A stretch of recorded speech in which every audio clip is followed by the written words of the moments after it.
மச்சான். சொல்றா. இல்லடா, மூவ் ஆன் ஆயிட்டியா நீ? ஆயிட்டேன்டா. ஆமா, ஏன் கேக்குற? இல்லடா, அடுத்த வாரம் ஆளுக்கு வர கல்யாணம். உனக்கு கஷ்டமாவே இல்லையாடா? டேய், அவளே மூவ் ஆன் ஆயிட்டா. இதுக்கப்புறம் அவளை பத்தி யோசிச்சு என்ன பிரயோஜனம்?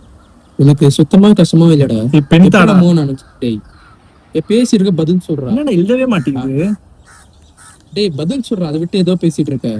மச்சான், லைஃப்ல 1000 பேர் வருவாங்க போவாங்க. இதே நம்மளால நினைச்சிட்டு இருக்க முடியாது. நம்மளும் அதுக்கேற்ற மாதிரி மூவ் ஆன் போயினே தான் இருக்கணும்.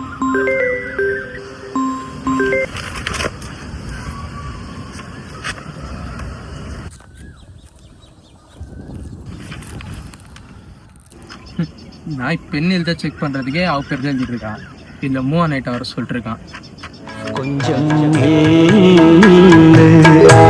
அம்மாடியோ நீதான் இன்னும் சிறு பிள்ளை தாங்காதம்மா நெஞ்சம் நீயும் சொன்ன சொல்